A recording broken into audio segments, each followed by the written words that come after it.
ಏಷ ಹ್ಯಶೇಷಸತ್ವಾನಾಂ ಆತ್ಮಾಂಶಃ ಪರಮಾತ್ಮನಃ ಆದ್ಯೋವತಾರೋ ಯತ್ರಾಸೌ ಭೂತಗ್ರಾಮೋ ವಿಭಾವ್ಯತೆ. ಅಥ ಭಾಗವತೆ ತೃತೀಯ ಸ್ಕಂಧೆ ಸಪ್ತಮೇ ಅಧ್ಯಾಯೇ ಅಷ್ಟಮಃ ಶ್ಲೋಕಃ ನಿರೂಪ್ಯತೆ. ಅತ್ರ ಭಗವತಃ ದ್ವಿತೀಯಃ ಪುರುಷಾವತಾರಃ ನಿರೂಪ್ಯತೆ.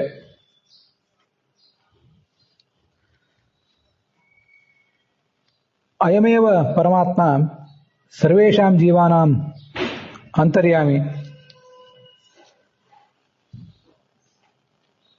ಅಪಿ ಚ ಪುರುಷಾಖ್ಯಾನಿ ತ್ರೀಣಿ ರೂಪಾಣಿ ಅಯಂ ಧತ್ತೆ. ಮಹದಾದಿ ತತ್ವಾನಾಂ ಸೃಷ್ಟೃ ವಾಸುದೇವ ರೂಪಂ ತಸ್ಯ ಪ್ರಥಮಂ ಪುರುಷರೂಪಂ. ದ್ವಿತೀಯಂ ಗರ್ಭೋದಕಶಾಯಿ ಪುರುಷರೂಪಂ. ತೃತೀಯಂ ತು ಬ್ರಹ್ಮ ಹೃದಯಾಂತರ್ಯಾಮಿ.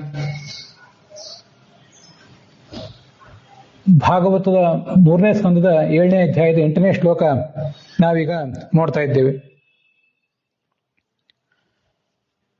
ಅಲ್ಲಿ ಭಗವಂತನ 2ನೇ ರೂಪ ಇದು ಅನ್ನೋದನ್ನ ತಿಳಿಸ್ತಾ ಇದ್ದಾರೆ. ಶ್ಲೋಕ ನೀವು ನೋಡಿದಾಗ ನಮಗೆ ನೇರವಾಗಿ ಗೊತ್ತಾಗೋದಿಲ್ಲ, ಆದರೆ ಭಾಗವತದಿಂದ ನಾವು ಅದನ್ನ ಭಾಗವತದ ವ್ಯಾಖ್ಯಾನಗಳ ಮೂಲಕ ಅದನ್ನು ತಿಳ್ಕೋಬೇಕಾಗ್ತದೆ.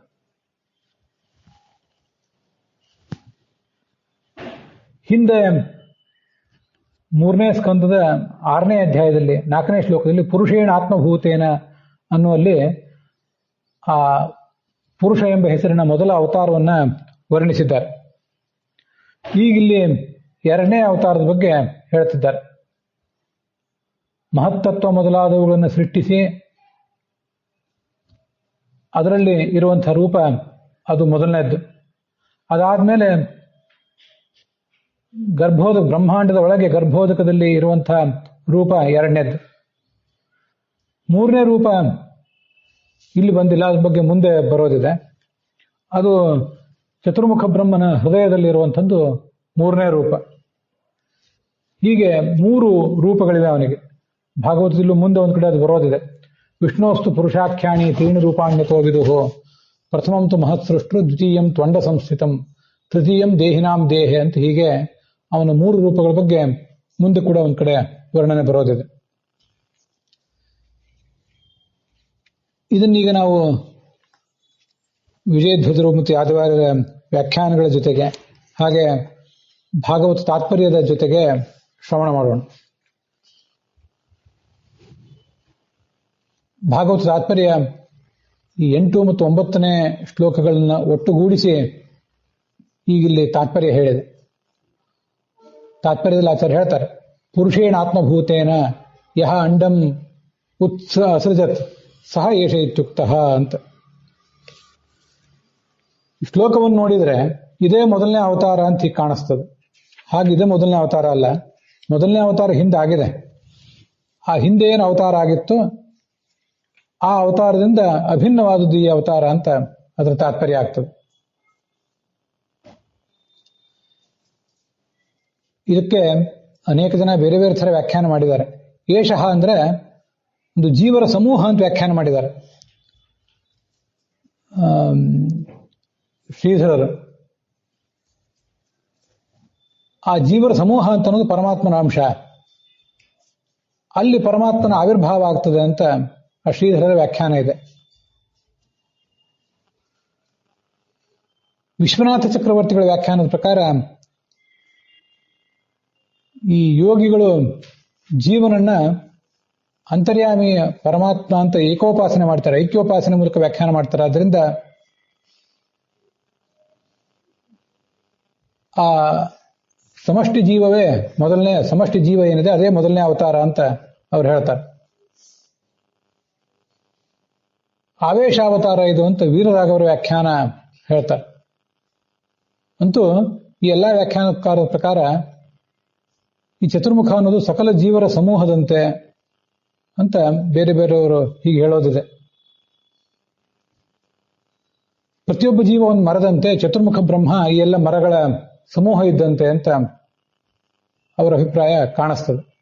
ಆದರೆ ಅದು ಸರಿಯಲ್ಲ. ಇಲ್ಲಿ ಹೇಳ್ತಿರೋದು ಏಷಃ ಅಂದ್ರೆ ಹಿಂದೆ ಏನು 3ನೇ ಸ್ಕಂದದ 6ನೇ ಅಧ್ಯಾಯದ 4ನೇ ಶ್ಲೋಕದಲ್ಲಿ ಹೇಳಿದ್ರು ಪುರುಷೇಣ ಆತ್ಮಭೂತೇನ ಅಂತ, ಅಲ್ಲಿ ವರ್ಣಿತ ಆಗಿರುವ ರೂಪವೇ ಮೊದಲನೇ ಅವತಾರ ಅಂತ ಅದಕ್ಕೆ ತಾತ್ಪರ್ಯ ಆಗ್ತದೆ. ಆ ಶ್ಲೋಕವನ್ನು ಇನ್ನೊಂದು ಬಾರಿ ನೋಡೋಣ.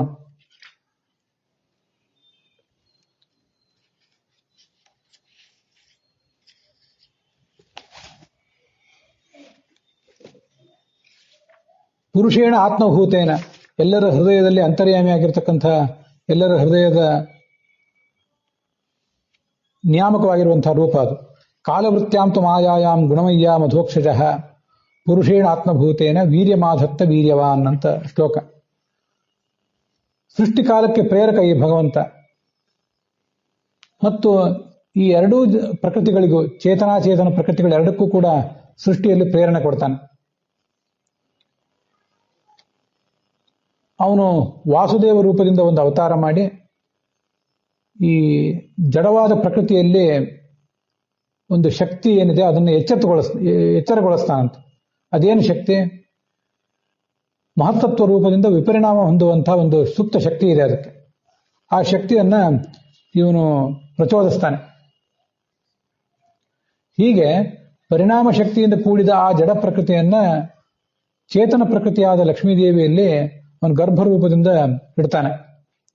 ವಸ್ತುತಃ ಅವರಿಬ್ಬರೂ ಅಪ್ರಾಕೃತವಾದ ಸ್ವರೂಪವುಳ್ಳವರಾದ್ದರಿಂದ ಅವರಿಗೆ ಒಂದು ಪ್ರಾಕೃತವಾದಂತಹ ವೀರ್ಯ ಮತ್ತು ಅಂಡಾಣು ಅಂತ ಅನ್ನೋದಿಲ್ಲ. ಅವರಿಬ್ಬರ ಶರೀರವು ಚಿನ್ಮಯವೇ. ಆದ್ರಿಂದ ಅವನು ಈ ಜಡವಾದ ಪ್ರಕೃತಿಯನ್ನ ಚೇತನ ಪ್ರಕೃತಿಯ ಗರ್ಭದಲ್ಲಿ ಇಡ್ತಾನಷ್ಟೆ. ಅದರಿಂದ ಜಡವಾದ ವಸ್ತು, ಜಡವಾದ ಬ್ರಹ್ಮಾಂಡ ಮೊದಲಾದದ್ದು ಮುಂದೆ ಹುಟ್ಟುತ್ತದೆ ಅಂತ ಹೀಗೆ ಬಂದಿದೆ. ಅದನ್ನು ಇಲ್ಲಿ ತಗೊಳ್ಬೇಕು ಅಂತ ಆಚಾರ್ಯ ಹೇಳ್ತಾರೆ. ಬ್ರಹ್ಮಾಂಡದ ಗರ್ಭೋದಕಶಾಹಿ ಆದದ್ದು ಎರಡನೇದು ಈ ಪುರುಷನ ಅವತಾರ ಇಲ್ಲಿ ನಾವು ನೋಡ್ತಿರೋದು. ಮಹದಾದಿಗಳನ್ನು ಸೃಷ್ಟಿ ಮಾಡಿದ ವಾಸುದೇವ ಅನ್ನೋದೇ ಮೊದಲನೇ ಪುರುಷಾವತಾರ. ಇವರಿಬ್ಬರಲ್ಲಿ ಯಾವುದೇ ಭೇದ ಇಲ್ಲ. ಪರಮಾತ್ಮನಿಂದ ಸ್ವರೂಪತಃ ಅಭಿನ್ನರಿವರು. ಆದ್ಯೋವತಾರೋ ವಿಷ್ಣೋಸ್ತು ಪುರುಷೋ ನಾಮ ಕೀರ್ತಿತಃ ಅಸೃಜತ್ಸ ಮಹತ್ತತ್ವಂ ಸಯೇವಾಂಡಂ ಸಮಾವಿಶತ್ ಸ ಬ್ರಹ್ಮಣೋ ಹೃದಯಸ್ತತ್ವಾತ್ ಹೃದಯಂ ಚೇತಿ ಕೀರ್ತಿತೆ ಅಂತ ಈ ಭಾಗವತ ತಾತ್ಪರ್ಯದಲ್ಲಿ ಇಲ್ಲಿ ಬಂದಿದೆ. ಇವೆಲ್ಲ ಹಿಂದೆ ನಾವು ನೋಡಿದ್ದೇವೆ. ಒಂದ್ಯಾವುದೋ ತತ್ವ ನಿರ್ಣಯ ಅನ್ನೋ ಗ್ರಂಥದಿಂದ ಆಚಾರ್ಯರು ಉದ್ಧರಿಸಿರುವಂತಹ ಶ್ಲೋಕಗಳಿವು.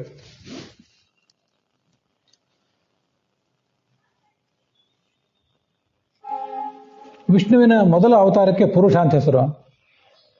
ಅವನೇ ಮಹತ್ತತ್ವ ಮೊದಲಾದವುಗಳನ್ನೆಲ್ಲ ಸೃಷ್ಟಿ ಮಾಡಿದ, ಬ್ರಹ್ಮಾಂಡವನ್ನು ಸೃಷ್ಟಿ ಮಾಡಿದ. ಅವನೇ ಎರಡನೇ ಪುರುಷಾವತಾರವನ್ನು ತಾಳಿ ಬ್ರಹ್ಮಾಂಡದೊಳಗೆ ಪ್ರವೇಶ ಮಾಡಿ ಮಲಗಿದ. ಅವನೇ ಚತುರ್ಮುಖ ಬ್ರಹ್ಮನ ವಿರಾಟ್ ಶರೀರದಲ್ಲಿಯೂ ಕೂಡ ಇರೋದರಿಂದ ಅವನಿಗೆ ಮೂರನೇ ಪುರುಷಾವತಾರವೂ ಕೂಡ ಇದೆ. ಹೃದಯ ಅಂತ ಕರೀತಾರೆ ಅವನಿಗೆ. ಯಾಕೆ ಹೃದಯ ಅಂತ ಕರೀತಾರಂದ್ರೆ ಹೃದಯದಲ್ಲಿ ಇರೋದ್ರಿಂದ. ಹೃದಯ ಅಯತೆ ಐತಿ ಹೃದಯ ಅಂತ ಅದರ ತಾತ್ಪರ್ಯ ಆಗ್ತದೆ. ಹೃದಯದಲ್ಲಿ ಅಯತೆ ಇರ್ತಾನೆ. ಬರೇ ಮೂಲ ಶ್ಲೋಕವನ್ನು ನೋಡಿದ್ರೆ ಈಗ ಈ ಶ್ಲೋಕದಲ್ಲಿ ವರ್ಣಿತ ಆಗಿರುವುದು ಗರ್ಭೋದಕಶಾಹಿ ರೂಪ ಏನಿದೆ ಅದೇ ಮೊದಲನೇ ಅವತಾರ. ಏಷ ಆದ್ಯವತಾರ, ಇದೇ ಪುರುಷಾವತಾರ ಅಂತ ಹೀಗೆ ತಪ್ಪು ಹಿಡಿಯೋ ಸಾಧ್ಯತೆ ಇದೆ. ಹಾಗಲ್ಲ. ಪ್ರಥಮಂ ಮಹತಸೃಷ್ಟು ದ್ವಿತೀಯಂ ತ್ವಂದ ಸಂಸ್ಥಿತಂ ತೃತೀಯಂ ದೇಹಿನಾಂ ದೇಹೆ ಅಂತ ಮುಂದೆ ಒಂದ್ ಕಡೆ ಭಾಗವತ ತಾತ್ಪರ್ಯದಲ್ಲಿ ಬರೋದಿದೆ. ಮಹತ್ತತ್ವವನ್ನು ಸೃಷ್ಟಿಸಿದ ಪುರುಷ ರೂಪ ಏನಿದೆ ಅದೇ ಮೊದಲನೇದ್ದು. ವಿಷ್ಣುವಸ್ತು ಪುರುಷಾಖ್ಯಾಣಿ ತ್ರೀಣಿ ರೂಪಾಣಿ ವಿದುಹು. ಪುರುಷ ಅನ್ನುವ ಹೆಸರಿನವೇ 3 ರೂಪಗಳು ಆತನಿಗಿವೆ. ಪ್ರಥಮಂತು ಮಹತ್ ಸೃಷ್ಟೃ, ಮಹತ್ತತ್ವವನ್ನು ಸೃಷ್ಟಿಸಿದ ರೂಪ ಮೊದಲನೇದ್ದು. ದ್ವಿತೀಯಂತು ಅಂಡ ಸಂಸ್ಥಿತ, ಅಂಡದ ಒಳಗೆ ಇರುವಂಥದ್ದು ಎರಡನೇದ್ದು.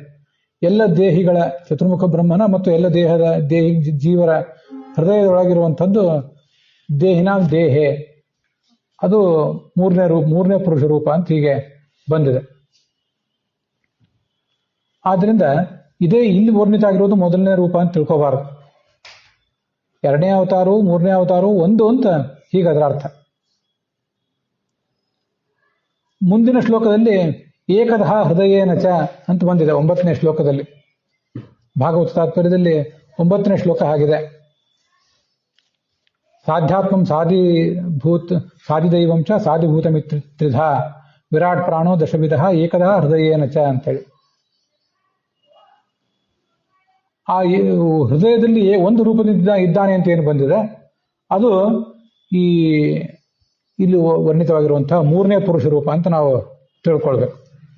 ಅದನ್ನೇ ಆಚಾರ್ಯರು ಸ್ವಬ್ರಹ್ಮಣೋ ಹೃದಯಸ್ಥತ್ವಾತ್, ಬ್ರಹ್ಮನ ಹೃದಯದಲ್ಲಿರುವವನಾದ್ರಿಂದ ಹೃದಯಂ ಚೇತಿ ಕೀರ್ತಿತೆ, ಹೃದಯ ಅಂತ ವರ್ಣಿತನಾಗಿರುವುದು ಅದೇ ರೂಪ ಅಂತ ಅದರ ತಾತ್ಪರ್ಯ.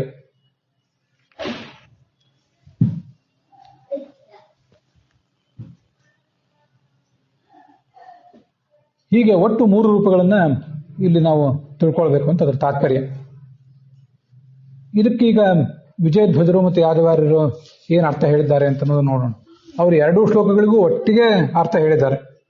ಸಾಧ್ಯಾತ್ಮಂ ಸಾಧಿಭೂತಂ ಚ ಅಂತ, ಅದು ಸಾಧಿದೈವಂ ಚ ಸಾಧಿಭೂತಮಿತಿ ತ್ರಿಧ ವಿರಾಟ್ ಪ್ರಾಣೋ ದಶವಿಧ ಏಕದಾ ಹೃದಯೇನ ಚ ಅಂತ ಆ ಮುಂದಿನ 9ನೇ ಶ್ಲೋಕ ಅದು.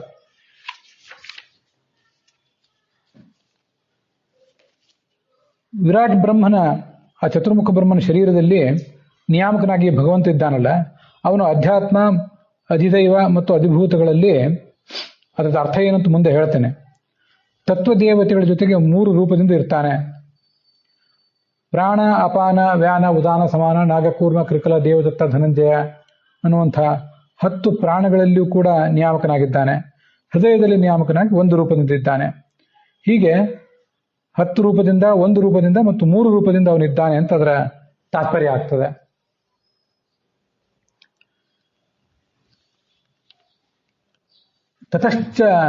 ತಥಾಚ ಅಯಂ ಅಕ್ಷರಾರ್ಥ ಅಂತ ವಿಜಯಧ್ವಜರು ಅದನ್ನು ವ್ಯಾಖ್ಯಾನಿಸಿದ್ದಾರೆ. ಯಹ ಮಹದಾದಿ ತತ್ವಾನಿ, ಮಹತ್ತತ್ವ ಮೊದಲಾದವುಗಳನ್ನು ಸೃಷ್ಟಿಸಿ ಅವುಗಳಿಗೆ ಸಾಮರ್ಥ್ಯ ಇಲ್ಲದೇ ಇರೋದನ್ನು ನೋಡಿದೆ. ಸೃಷ್ಟಿ ಮಾಡುವ ಯಾವ ಸಾಮರ್ಥ್ಯವೂ ಅದಕ್ಕೆ ಇಲ್ಲದೇ ಇರೋದಂತ ನೋಡಿದೆ. ಸಾಮರ್ಥ್ಯ ಇಲ್ಲ ಅನ್ನೋದು ಅವಕ್ಕೂ ಮನಗಾಣುವಂತೆ ಮಾಡಿದೆ. ಆ ದೇವತೆಗಳಿಗೆ ಗೊತ್ತಾಯ್ತದ ನಮಗೇನು ಶಕ್ತಿ ಇಲ್ಲ ಅಂತ. ಅದನ್ನು ನೋಡಿ ಆತ್ಮಾನಂ ತೈಹಿ ಸ್ಥಾವಯಿತ್ವ, ಅವರೆಲ್ಲ ತನ್ನನ್ನು ಸ್ತೋತ್ರ ಮಾಡುವಂತೆ ಮಾಡಿದ, ಸ್ತೋತ್ರ ಮಾಡಿಸಿಕೊಂಡ. ಅವರಿಗೆ ಅನುಗ್ರಹ ಮಾಡುವುದಕ್ಕಾಗಿ ಅವರೊಳಗೆ ರಮಾದೇವಿಯೊಂದಿಗೆ ಪ್ರವೇಶ ಮಾಡಿದ. ಸಂಯೋಜ್ಯ ಕ್ಷೋಭಯಿತ್ವ, ಅವರೊಳಗೆ ಅವ್ರನ್ನೆಲ್ಲರನ್ನೂ ಸಮ್ಮಿಲಿತರನ್ನಾಗಿ ಮಾಡಿದ. ತದಂಶೈಹಿ ಅಂಡಂ ಸೃಷ್ಟ, ಅವರವರ ಒಂದೊಂದು ಅಂಶವನ್ನು ತೆಗೆದು, ಅವರೊಳಗಿನ ಒಂದೊಂದು ಅಂಶವನ್ನು ತೆಗೆದು ಅದು ಬ್ರಹ್ಮಾಂಡವನ್ನ ಸೃಷ್ಟಿಸಿದ. ಅಪ್ಸು ಸಹಸ್ರ ಪರಿವತ್ಸರಾನ್ ಉಷಿತ್ವ, ಅದು ಹಿಂದೆ ಬಂತು. 1000 ವರ್ಷ ಕಾಲ ಅಲ್ಲಿ ಮಲಗಿದ ಅಂತ ಹೇಳಿ. ಹಿರಣ್ಮಯಸ್ಸ ಪುರುಷ ಸಹಸ್ರ ಪರಿವತ್ಸರಾನ್ ಅಂಡಕೋಶ ಉವಾಸಾಪ್ಸು ಅಂತ ಅದು ಕೂಡ ಹಿಂದೆ ಬಂತು. ಅದೆಲ್ಲವನ್ನು ಸೇರಿಸಿ ವಿಜಯಧ್ವಜರು ವ್ಯಾಖ್ಯಾನ ಮಾಡ್ತಿದ್ದಾರಷ್ಟೆ. ಕೊನೆಗೆ ಆ ಚತುರ್ಮುಖ ಬ್ರಹ್ಮನ ವಿರಾಟ್ ಶರೀರವನ್ನು ಸೃಷ್ಟಿ ಮಾಡಿ ಅದರಲ್ಲಿ ಇಂದ್ರಿಯಾದಿ ನಿಯಾಮಕನಾಗಿ ಅಲ್ಲಿ ಪ್ರವೇಶ ಮಾಡಿದ. ಆ ಪರಮಾತ್ಮನ ಸ್ವರೂಪಾಂಶವೇ ಮೊದಲ ಅವತಾರ ಅಂತ ಇಷ್ಟು ವಿಜಯಧ್ವಜರನ್ನು ವ್ಯಾಖ್ಯಾನ ಮಾಡಿದ್ದಾರೆ. ಸ್ವಲ್ಪ ವಿಸ್ತೃತವಾಗಿ ಯಾದವಾರ್ಯರು ವ್ಯಾಖ್ಯಾನ ಮಾಡಿದ್ದಾರೆ. ಏಕದಃ ಇತ್ಯುಕ್ತಂ ವಿವೃಣೋತಿ, ಇಲ್ಲಿ ವಿಜಯಧ್ವಜರ ವ್ಯಾಖ್ಯಾನದಲ್ಲಿ ಮತ್ತು ಯಾದವಾರ್ಯರ ವ್ಯಾಖ್ಯಾನದಲ್ಲಿ ಈ 11 ರೂಪಗಳು ಯಾವುದು ಅಂತ ವಿಚಾರ ಬಂದಾಗ ಸ್ವಲ್ಪ ಭಿನ್ನವಾಗಿ ಅದನ್ನು ವ್ಯಾಖ್ಯಾನ ಮಾಡಿದ್ದಾರೆ. ಅದು ಹೇಗೆ? ಈ ಹೃದಯದಲ್ಲಿ ಈ 11 ರೂಪಗಳು ಅಂದರೆ ಇಂದ್ರಿಯ ಅಭಿಮಾನಿಗಳಾದಂತಹ 11 ರೂಪಗಳು ಅಂತ ಅದರ ತಾತ್ಪರ್ಯ ಆಗ್ತದೆ. ವಿಜಯಧ್ವಜರು ಆ ಥರ ಮಾಡಿದ್ದಾರೆ. ಅದ್ರ ಬಗ್ಗೆ ಸ್ವಲ್ಪ ಮುಂದೆ ನೋಡೋಣ. ವಿರಾಟ್ ಅಂದರೆ ವಿಶೇಷೇಣ ರಾಜನಾಥ್ ವಿರಾಟ್, ವಿಶೇಷವಾಗಿ ಪ್ರಕಾಶಿಸುವುದರಿಂದ ಅವನಿಗೆ ವಿರಾಟ್ ಅಂತ ಹೆಸರು. ಹೀಗೆ ಭಗವಂತ ಆ ಚತುರ್ಮುಖ ಬ್ರಹ್ಮನ ದೇಹದಲ್ಲಿ ಇದ್ದಾನೆ. ಬ್ರಹ್ಮ ದಶೇಂದ್ರಿಯ ಸ್ಥತ್ವೇನ ದಶವಿಧ, ಬ್ರಹ್ಮನಲ್ಲಿ 10 ರೂಪದಿಂದ ಇದ್ದಾನಲ್ಲ, ಅವು 10 ರೂಪಗಳು. ಬ್ರಹ್ಮ ಹೃದಯದಲ್ಲಿ 1 ರೂಪದಿಂದ ಇದ್ದಾನೆ. ಇನ್ನು ಅಧ್ಯಾತ್ಮ, ಅಧಿದೈವ ಮತ್ತು ಅಧಿಭೂತಗಳಲ್ಲಿ ಇನ್ನು ಒಂದೊಂದು ರೂಪದಿಂದ, ಅಲ್ಲಲ್ಲಿ 3 ರೂಪದಿಂದ ಇದ್ದಾನೆ. ಈಗ ಯಾದವಾರ್ಯರ ವ್ಯಾಖ್ಯಾನ ಗಮನಿಸೋಣ. ಪುರುಷೇಣ ಆತ್ಮಭೂತೇನ ಅಂತ ಹಿಂದೆ 3ನೇ ಅಧ್ಯಾಯದಲ್ಲಿ ಏನು ಬಂದಿತ್ತು, 6ನೇ ಅಧ್ಯಾಯದಲ್ಲಿ ಏನು ಬಂದಿತ್ತು ಅದನ್ನು ಯಾದವಾರರು ನೆನಪು ಮಾಡ್ಕೊಂಡಿದ್ದಾರೆ. ಮಹದಾದಿ ಸೃಷ್ಟಿ ದ್ವಾರ ಅಂಡಮಸೃಜತ್. ಆ ಪುರುಷನ ಆ ಮೊದಲನೇ ರೂಪ ಅದು ಮಹದಾದಿ ತತ್ವಗಳನ್ನು ಸೃಷ್ಟಿ ಮಾಡಿ ಆ ಮೂಲಕ ಅಂಡವನ್ನು ಸೃಷ್ಟಿಸಿತು. ಆ ರೂಪವು ಈ ರೂಪವು ಒಂದು ಅಂತ ಅದರ ತಾತ್ಪರ್ಯ. ತತಶ್ಚಾಯಂ ಮೂಲಾರ್ಥ ಅಂತ ಯಾದವಾರರು ಕೂಡ ಬರೆದಿದ್ದಾರೆ. ಅಶೇಷ ಸತ್ವಾನಾಂ, ಸತ್ವಗಳು ಒಂದು ಜೀವರು, ಎಲ್ಲರ ಬ್ರಹ್ಮಾದಿಗಳ ಅಂತರ್ಯಾಮಿ ಆದವನಿವನು. ಆತ್ಮ ಅಂದ್ರೆ ಅಂತರ್ಯಾಮಿ. ಅದು ಆ ಮೊದಲ ರೂಪ. ಆತ್ಮನಃ ಅಂಶಃ ಪುರುಷೇಣ ಆತ್ಮಭೂತೇನೇತಿ ಪೂರ್ವಮುಕ್ತಃ.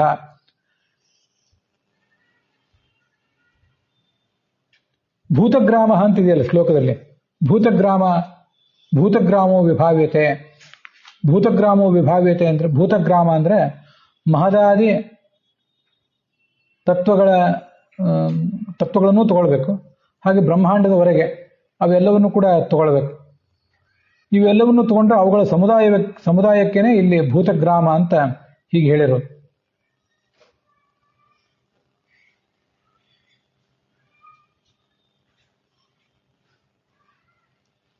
ತಥಾಚ ಅಯಂ ದ್ವಿತೀಯ ಅವತಾರ, ಈ ಶ್ಲೋಕದಲ್ಲಿ ಹೇಳಲ್ಪಟ್ಟಿರೋದು ಮೊದಲನೇ ಅವತಾರ ಅಂತ ತಾತ್ಪರ್ಯ. ಪ್ರಥಮಂ ತು ಮಹತ್ ಸೃಷ್ಟು ಅಂತೇನೋ ಶ್ಲೋಕ ಬಂದಿದೆ ಮುಂದೆ ಭಾಗವತ ತಾತ್ಪರ್ಯದಲ್ಲಿ, ನಾನು ಹೇಳಿದ್ದೆ ಅದನ್ನು ಯಾದವಾರರು ಇಲ್ಲಿ ಹೇಳಿದ್ದಾರೆ. ಈಗ ಏಕಧಾ ದಶಧಾ ತ್ರಿಧಾ ಅಂತ ಬಂತಲ್ಲ, ಅದು ಹೇಗೆ? ತ್ರೈವಿಧ್ಯಂ ಸರ್ವದೇವ ಸಹಿತಸ್ಯ ಪರಮಾತ್ಮನಃ ದಶವಿಧತ್ವಂ ಮುಖ್ಯ ಪ್ರಾಣ ತತ್ಪುತ್ರ ಸಹಿತಸ್ಯ ಅಂತ ಹೀಗೆಲ್ಲ ಅರ್ಥ ಮಾಡಿದ್ದಾರೆ. ಈಗ ಅದನ್ನು ನೋಡೋಣ.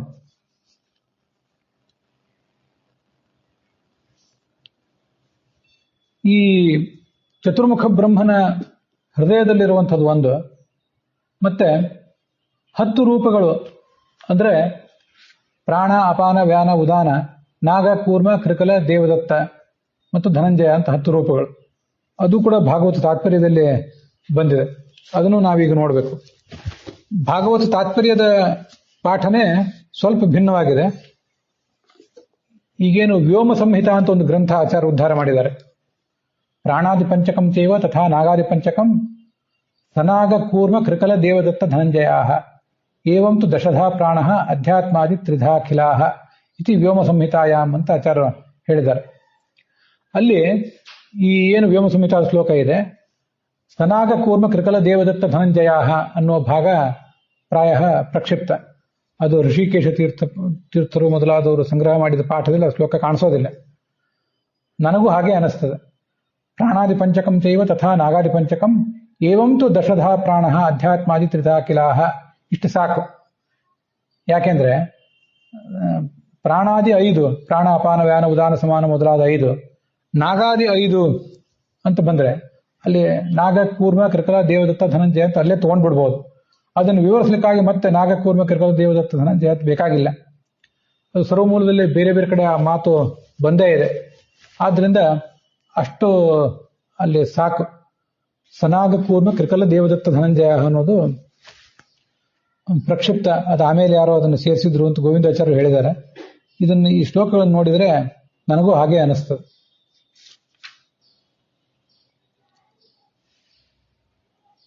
ಇಲ್ಲಿ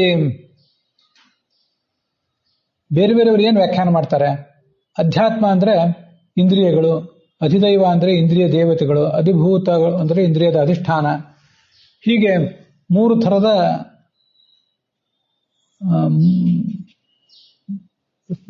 ಚತುರ್ಮುಖ ಸಮಷ್ಟಿ ಜೀವ, ವಿರಾಟ್ ದೇಹ, ಈ ಥರ 3 ರೀತಿಯಾಗಿ ತನ್ನನ್ನು ತಾನು ವಿಭಾಗ ಮಾಡಿಕೊಂಡಿದೆ ಅಂತ ಶ್ರೀಧರರ ವ್ಯಾಖ್ಯಾನ ಇದೆ. ಇನ್ನು ಕೆಲವ್ರದ್ದು ಹಾಗೇ ಇದೆ. ಈ ವ್ಯಾಖ್ಯಾನಗಳಲ್ಲಿ ಅಷ್ಟು ನಮಗೆ ಸ್ವಾರಸ್ಯ ಕಾಣಿಸೋದಿಲ್ಲ. ಆದರೆ ಆಚಾರ್ಯರು ಅವು ಯಾವುದು ಅಂತ ಅನ್ನೋದನ್ನ ಈಗಿಲ್ಲಿ ಹೇಳ್ತಾರೆ. ನಾಗ, ಕೂರ್ಮ, ಕೃಕಲ ಮೊದಲಾದ 5, ಪ್ರಾಣ, ಅಪಾನ ಮೊದಲಾದ 5, ಹೀಗದನ್ನ ತಗೊಳ್ಬೇಕು. ದಶಧಾ ಏಕಧಾ ಅಂದ್ರೆ 11 ಇಂದ್ರಿಯಗಳನ್ನು ತಗೊಳ್ಬೇಕು ಅಂತ ವಿಜಯಧ್ವಜರು ಹೇಳ್ತಾರೆ. ಆದರೆ ಅದು ಆಚಾರ್ಯರೇನು ಹೇಳಿಲ್ಲ. ವಿಜಯಧ್ವಜರು ಹೇಳಿರುವುದರಿಂದ ಭಾಗವತ ತಾತ್ಪರ್ಯದಲ್ಲಿ ಬಂದಿಲ್ಲದೆ ಹೋದ್ರೂ ಕೂಡ ಅದನ್ನು ಸ್ವೀಕಾರ ಮಾಡಬಹುದು ಅಂತ ನಮ್ಮ ಗುರುಗಳು ಪುರಾಣಿಕಾಚಾರ್ಯ ಅಭಿಪ್ರಾಯ ಪಡ್ತಾರೆ. ಆದರೆ ನಾನು ಅಧ್ಯಯನ ಮಾಡಿದಾಗ ಮತ್ತೆ ಸ್ವಯಂ ಬನ್ನಂಜ ಗೋವಿಂದಾಚಾರ್ಯ ಕೂಡ ಅದನ್ನು ವ್ಯಾಖ್ಯಾನ ಮಾಡಿದಾಗ ಈ 11 ಇಂದ್ರಿಯಗಳಲ್ಲಿರುವಂತಹ ಭಗವಂತನ ರೂಪಗಳು 11 ಇಂದ್ರಿಯಗಳಿಂದ ಅಲ್ಲಿ ಪ್ರವೇಶ ಮಾಡಿ ಇಂದ್ರಿಯಾಭಿಮಾನಿ ದೇವತೆಗಳಲ್ಲಿ ನಿಯಾಮಕನಾಗಿ ಪ್ರವೇಶ ಮಾಡಿದ ಅಂತ ಹೇಳುವುದೇನಿದೆ ಅದು ಅಷ್ಟು ಉಚಿತ ಅಲ್ಲ. ಇಂದ್ರಿಯಾಭಿಮಾನಿ ದೇವತೆಗಳ ಇಂದ್ರಿಯಗಳೇ ಇನ್ನೂ ಸೃಷ್ಟಿ ಆಗಿಲ್ಲ, ಅವೆಲ್ಲ ಇನ್ನು ಮುಂದೆ ಸೃಷ್ಟಿ ಆಗಬೇಕು. ಅದು 16ನೇ ಶ್ಲೋಕದಿಂದ ಆರಂಭಿಸಿ ಮುಂದೆ ಅದನ್ನು ವರ್ಣನೆ ಮಾಡ್ತಾರೆ. ಆದ್ರಿಂದ ಆ ಇಂದ್ರಿಯಗಳು ಇನ್ನೂ ಸೃಷ್ಟಿ ಆಗಿಲ್ಲ, ಆದ್ರಿಂದ ಆ ಇಂದ್ರಿಯಾಭಿಮಾನಿ ದೇವತೆಗಳಲ್ಲಿ ನಿಯಾಮಕನಾಗಿ ಇವನು ಪ್ರವೇಶ ಮಾಡಿದ ಅಂತ ಹೇಳುವುದೇನಿದೆ ಅದು ಅಷ್ಟು ಉಚಿತವಾದ್ದಲ್ಲ. ಆದ್ರಿಂದ ಭಾಗವತ ತಾತ್ಪರ್ಯದಲ್ಲಿ ಹೇಳದೆ ಹೋದ್ರೂ ಕೂಡ ಅದನ್ನು ತಗೊಳ್ಬಹುದು ಅನ್ನೋದು ಯಾಕೋ ನನಗೂ ಅಷ್ಟು ಸಮಾಧಾನ ಕೊಟ್ಟಿಲ್ಲ. ಈ ವಿಷಯಕ್ಕೆ ಸಂಬಂಧಪಟ್ಟಂತೆ ಗೋವಿಂದಾಚಾರ್ಯ ಏನು ಹೇಳಿದ್ದಾರೆ ಅದನ್ನು ನಾನು ಎತ್ತಿ ಹಿಡ್ಕೊಂಡಿದ್ದೇನೆ. ನಾನು ಅದನ್ನೇ ಒಪ್ಪುತ್ತೇನೆ. ಆದ್ರಿಂದ 10 ಪ್ರಾಣರು, ಪ್ರಾಣಾದಿ 5, ನಾಗಾದಿ 5 ಅಂತ ಹೀಗಿಟ್ಕೊಳ್ಳೋದು ಹೆಚ್ಚು ಉಚಿತ. ಇಲ್ಲಿ ಅಧ್ಯಾತ್ಮ ಇತ್ಯಾದಿಗಳಿಂದ ಏನು ತಗೊಳ್ಬೇಕು? ಇಂದ್ರಿಯಗಳಲ್ಲ, ಇಂದ್ರಿಯ ದೇವತೆಗಳು ತಗೊಳ್ಬೇಕು. ಅಧಿದೈವ ಅಂದ್ರೆ ಯಾರನ್ನು ತಗೊಳ್ಬೇಕು? ಅದೇ ಇಂದ್ರಿಯ ದೇವತೆಗಳೇನಿದ್ದಾರಲ್ಲ ಅವ್ರದ್ದು ಇನ್ನೂ ಕೆಲವು ರೂಪಗಳಿವೆ. ದೇವತೆಗಳಿಗೆ ಅನೇಕ ರೂಪಗಳಿರ್ತವೆ. ಇಂದ್ರಿಯಾಭಿಮಾನಿ ದೇವತೆಗಳು ರೂಪಗಳು ಕೆಲವಿರ್ತವೆ. ಹಾಗೇನೆ ಆ ಸ್ವರ್ಗಲೋಕ ಮೊದಲಾದ ಲೋಕಗಳಿಗೆ ನಿಯಾಮಕವಾದ ರೂಪಗಳು ಕೆಲವಿರ್ತವೆ. ಅಧಿಭೂತ ಅಂತ ಇನ್ನು ಕೆಲವು ರೂಪಗಳಿರ್ತವೆ. ಅಲ್ಲ ಪಂಚಮಹಾಭೂತಗಳಿಗೆ ನಿಯಾಮಕವಾದ ರೂಪಗಳು. ಹೀಗೆ ಒಟ್ಟು 3 ರೂಪಗಳು. ಇಂದ್ರಿಯಾಭಿಮಾನಿ ರೂಪ, ಆಯಾ ಲೋಕದಲ್ಲಿ ಲೋಕಪಾಲಕರಾಗಿ ಲೋಕ ನಿಯಾಮಕರಾಗಿರುವಂತಹ ರೂಪಗಳು ಇನ್ನು ಕೆಲವು, ಮತ್ತೆ ಪಂಚಭೂತಗಳಿಗೆ ನಿಯಾಮಕವಾದ ಬೇರೆ ರೂಪಗಳು. ಎಲ್ಲ ತತ್ವಾಭಿಮಾನಿಗಳಿಗೂ ಮತ್ತು ಭಗವಂತನಿಗೂ ಹೀಗೆ ಒಟ್ಟು 3 ರೂಪ ಇರ್ತಾವೆ ನಮ್ಮ ಶರೀರದಲ್ಲಿ, ಲೋಕಗಳಲ್ಲಿ, ಹಾಗೆ ಪಂಚಮಹಾಭೂತಗಳಲ್ಲಿ. ಇದನ್ನ ಅಧ್ಯಾತ್ಮಾದಿ ತ್ರಿಧಾ ಅಖಿಲಾಹ ಅಂತ ಬಂದಿದೆ, ಅದನ್ನ ತಿಳ್ಕೊಳ್ಬೇಕು. ಇಷ್ಟನ್ನು ನಾವು ಈ ಶ್ಲೋಕದ ಮೂಲಕ ಅನುಸಂಧಾನ ಮಾಡಬಹುದು. ವಿಜಯಧ್ವಜರದಲ್ಲಿ ಅಲ್ಲದೇನೆ ಅನಂತ ತೀರ್ಥರು ಕೂಡ ಈ ಇಂದ್ರಿಯಗಳ ಬಗ್ಗೆ ವ್ಯಾಖ್ಯಾನ ಮಾಡಿದ್ದಾರೆ. ಇಂದ್ರಿಯಾಭಿಮಾನಿ ದೇವತೆಗಳ ಬಗ್ಗೆನೇ ಅವರು ಕೂಡ ಹೇಳಿದ್ದಾರೆ. ಆದರೆ ಅದನ್ನ ನಾನು ಕೂಡ ಹಿಂದಿನ ಶ್ಲೋಕದಲ್ಲಿ ಹೇಳಿದ್ದೆ, ಅದನ್ನ ಈಗ ಬಿಟ್ಟು ಬಿಡುವುದು ಒಳ್ಳೆಯದು ಅಂತ ಹೀಗೆ ಕಾಣಿಸ್ತದೆ ನನಗೆ.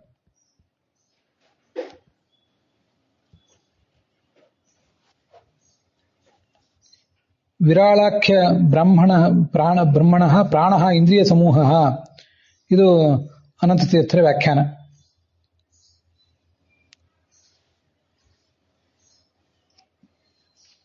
ಅದರಿಂದ ಆಚಾರ್ಯರು ಭಾಗವತ ತಾತ್ಪರ್ಯದಲ್ಲಿ ಹೇಳಿದ್ದನ್ನ ನಾವು ಇಟ್ಕೊಂಡ್ರೆ ಅದು ಹೆಚ್ಚು ಸೂಕ್ತ ಆಗ್ತದೆ. ಆಚಾರ್ಯರು ಭಾಗವತ ತಾತ್ಪರ್ಯದಲ್ಲಿ ಬಂದದ್ದನ್ನೂ ಕೂಡ ಅವ್ರು ಹೇಳಿದ ಮೇಲೆ ಕೂಡ ನಾವು ಅದನ್ನು ಬೇರೆ ರೀತಿಯಾಗಿ ಸ್ವೀಕಾರ ಮಾಡೋದು ಯಾಕೋ ನಂಗೆ ಅಷ್ಟು ಸರಿಯಾಗಿ ಕಾಣಿಸೋದಿಲ್ಲ.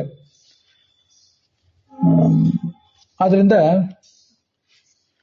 ಈ ಯಾದವಾರ್ಯರು ಕೂಡ ಅದನ್ನು ಹಾಗೆ ಹೇಳಿರುವುದನ್ನು ಗಮನಿಸಬೇಕು. ದಶವಿಧ ಪ್ರಾಣ ನಿಯಾಮಕತೆಯ ಅಂತಲೇ ಹೇಳಿದ್ದಾರೆ. ಅದು ಹಿಂದೆ 7ನೇ ಶ್ಲೋಕದ ವ್ಯಾಖ್ಯಾನದಲ್ಲಿ ಅದನ್ನು ಅವರು ಹೇಳಿದ್ದಾರೆ. ಅದರಿಂದ ಹಾಗೆ ನಾನು ಕೂಡ ಇಟ್ಕೊಂಡು ಮುಂದುವರೆದಿದ್ದೇನೆ. ಇಷ್ಟನ್ನೆಲ್ಲ ವರ್ಣನೆ ಮಾಡುವಾಗ ಕೂಡ ನನಗೂ ಏನು ಪೂರ್ಣ ಸಮಾಧಾನ ಆಗಿಲ್ಲ. ಇನ್ನೂ ಅನೇಕ ಗೊಂದಲಗಳು ಅದರಲ್ಲಿ ಉಳಿದಿವೆ. ಅದನ್ನು ಮತ್ತೊಂದ್ಸರಿ ಯಾವಾಗಾದರೂ ಸ್ಪಷ್ಟಪಡಿಸುವಂತ ಪ್ರಯತ್ನ ಮಾಡ್ತೇನೆ. ಯಾಕೆಂದ್ರೆ ಸ್ವಯಂ ಬನ್ನಂಜ ಗೋವಿಂದಾಚಾರ್ಯ ಕೂಡ ಇದನ್ನ ಹೇಳುವಾಗ ತುಂಬಾ ಕ್ಲಿಷ್ಟ ಇದೆ ಈ ಭಾಗ, ನಮಗೆ ಎಷ್ಟು ಸಮಾಧಾನ ಆಗ್ತದೋ ಅಷ್ಟನ್ನ ಹೇಳುವ ಪ್ರಯತ್ನ ಮಾಡ್ತೇವೆ ಅಂತ ಹೇಳಿದ್ದಾರೆ. ಕೆಲವು ಜನ ವಿದ್ವಾಂಸರಿಗೆ ಅದು ಸ್ಪಷ್ಟವಾಗಿ ಕಾಣಿಸಿರ್ಬೋದು, ಕೆಲವರಿಗೆ ಕಾಣದೇ ಇರಬಹುದು. ಆ ಅರ್ಥ ಇನ್ನೂ ಏನೋ ಗೊಂದಲ ಇದೆ ಅಂತ ಕೆಲವರಿಗೆ ಅನಿಸ್ಬಹುದು. ಕೆಲವರಿಗೆ ಗೊಂದಲ ಏನಿಲ್ಲ, ಎಲ್ಲವೂ ಸ್ಪಷ್ಟ ಇದೆ ಅಂತ ಅನಿಸ್ಬಹುದು. ಅದು ಅವರವ್ರ ಮನೋಭಾವವನ್ನು ಹೊಂದಿಕೊಂಡಿದೆ. ನಾವು ಯಾರನ್ನೂ ಅಲ್ಲಿ ತಪ್ಪು ತಿಳಿಬೇಕಾಗಿಲ್ಲ. ಹೆಚ್ಚಿನ ಜಿಜ್ಞಾಸೆಗಳು ಬಂದಾಗ ಅದಕ್ಕೆ ಉತ್ತರ ಸಿಗದೆ ಹೋದ್ರೆ ಇನ್ನೂ ಗೊಂದಲ ಇದೆ, ಅದರಿಂದ ನನಗೆ ಇಷ್ಟೇ ತಿಳಿದಿದೆ ಅಂತ ಅನಿಸ್ತದೆ ಕೆಲವರಿಗೆ. ಹೆಚ್ಚಿನ ಜಿಜ್ಞಾಸೆ ಕೆಲವರಿಗೆ ಬರದೇ ಇರಬಹುದು. ಯಾವುದೋ ಒಂದು ನಿರ್ದಿಷ್ಟ ವ್ಯಾಖ್ಯಾನಕಾರರನ್ನೇ ಎತ್ತಿ ಹಿಡಿತಾರೆ ಕೆಲವರದು, ಹೀಗೆಲ್ಲ ಆಗಿರ್ತದೆ. ಅದರ ನಡುವೆ ಅನೇಕ ಗೊಂದಲಗಳು ಇದ್ರೂ ಕೂಡ ಇದನ್ನು ಹೇಳಿ ಮುಗಿಸಿದ್ದೇನೆ. ಅಲ್ಲಿಗೆ ಇವತ್ತಿನ ಈ ಭಾಗ ಸಮಾಪ್ತವಾಗಿದೆ. ಹುಸಿಯ ನಾಡಿ ಹೊಟ್ಟೆ ಹೊರೆವ ವಿಷಯದಲ್ಲಿ ರಸಿಕನೆ ಅಂತ ಹುಸಿಗೆ ಹಾಕಿದಿರೋ ಏನು ಹೃಷಿಕೇಶನೇ ಈಶನಿನ ಚರಣ ಭಜನೆ ಆಸೆಯಿಂದ ಮಾಡುವೆ. ದೋಷ ರಾಶಿ ನಾಶ ಮಾಡು ಶ್ರೀಶಕೇಶವ. ಶ್ರೀಕೃಷ್ಣಾರ್ಪಣ ಮಸ್ತು.